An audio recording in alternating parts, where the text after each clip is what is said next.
The story doesn't begin in silence, it begins with a breath. A single breath that seems to hold the weight of the whole universe inside it. Now picture this. You're standing in the middle of an ancient battlefield. The horizon is burning red, not with fire, but with the dust of thousands of feet marching to their fate.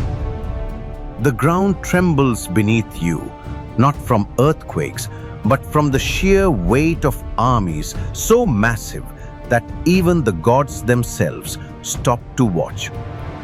This is Kurukshetra. Not just a battlefield, but a stage where destiny itself is about to be decided. The wind carries whispers, some of fear, some of pride, and some of a destiny that cannot be avoided. On one side, the Kauravas. At their head stands Duryodhan, tall, unbending, his golden armor flashing in the dawn light, his crimson cape flowing like a banner of war. His eyes? Sharp, cold, eyes that cut like steel. Across from him, the Pandavas, 5 brothers whose banner is righteousness itself. And in the center of them, the greatest of archers, Arjuna, a man whose bow can split the sky, but whose heart now carries the weight of an invisible storm. But before a single arrow can fly, before a single sword can swing, the war must be declared. This war cannot begin in silence. It must erupt with a sound so powerful the heavens themselves cannot ignore it. And so it begins. The sun climbs higher, casting its golden fire across the field. Its rays bounce off shields and spears, blinding glints in the eyes of restless warriors. The silence is unbearable. It's that heavy moment before thunder strikes. Soldiers squeeze their weapons tighter. Horses stamp and snort, their nerves on edge. Chariots creak as great warriors shift their weight, staring across the field at brothers, cousins, teachers, enemies. The entire battlefield is waiting for the spark that will light the inferno. And then it comes, a conch shell. Not just any conch, the war horn, ancient, sacred, whose sound wakes armies, whose roar summons gods, whose cry splits the air like a blade. Duryodhan has commanded the call. His warriors answer. And in that instant, the battlefield erupts. Tatah shankhascha bhairyascha parvan ka gomukha sahasevabhyanyanta sashabdastumulo bhavat. Then suddenly, conches, drums, kettle drums, trumpets, and horns blared forth all at once. The sound was tumultuous and terrifying. The very animals felt it.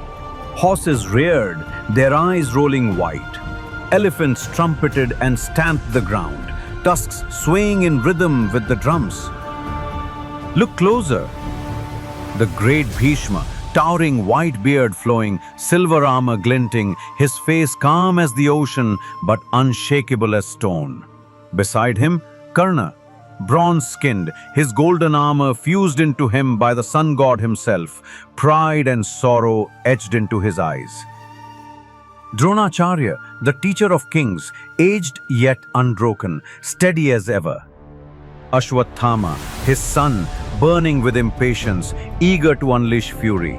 And Duryodhan, their king, standing firm, his lips curled into a proud smile as the roar of his army shakes the skies. This is the power of the Kauravas. A sound that doesn't just promise war. It promises destruction. Across the battlefield, the Pandavas do not move.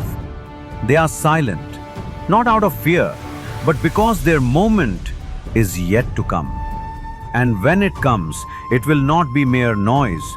It will be something greater, something divine. The silence between the two armies is fragile now, like glass on the edge of breaking. The Kauravas' uproar rolls across the land, but the Pandavas remain still. Their hands grip weapons, their hearts pound, their breath fogs the morning air. And then it happens. From the center of the Pandava forces, a golden chariot emerges, drawn by 4 white horses, radiant and restless. On it stand 2 figures. One, Arjun, the warrior whose name itself is legend. Bow in hand, his eyes sharp, his body steady. And beside him, Krishna, not merely a charioteer, not merely a guide, he is something far greater. The calm in the storm, the voice of destiny itself. Arjun raises his bow. Krishna, serene yet unshakable, holds the reins. Together they answer. Tataha swetair hayair yukte mahati syandane sthito madavaha pandavas chaiva divyo shanko pradadhamtu. Then, seated in their magnificent chariot, drawn by white horses, Madhava, Krishna, and the son of Pandu, Arjun, blew their divine conches. And this sound is not ordinary. It is not mere air through shell. It is eternal. Arjun's bow can pierce flesh, but this sound, it pierces the soul. Krishna's conch is not an instrument of war. It is the song of destiny itself. And when he blows, picture it. The white horses tossing their manes, sunlight bursting off their chariot, Arjuna fierce, Krishna calm. And their conches, not noise, not sound, but a reminder that this battle is not for land, not for crowns, but for the soul of Dharma itself. Even the generals falter. Duryodhana clenches his jaw. Bhishma narrows his eyes. Karna's hand grips his bow tighter. Drona looks on, the weight of destiny heavy in his chest. The sound lingers, long after their breath has ended. Like thunder that refuses to die, like destiny itself refusing to be silenced. And then, silence. But this silence is not the same. It is thicker, heavier, unshakable. The conches have spoken. The war has been declared. There is no going back.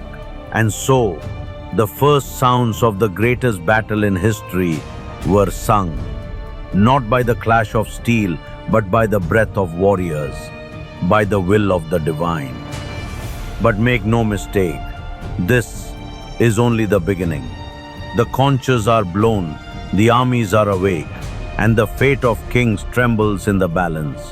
What comes next will not be sound, it will be words, words sharper than any arrow, heavier than any mace, words that will split the heart of a warrior in two. For Arjuna, bow in hand, soul in turmoil, is about to face his greatest battle, not against his enemies, but against himself. And Krishna, his charioteer, will not remain silent. The battlefield holds its breath once more. The divine sound fades into memory, and the story pauses on the edge of war.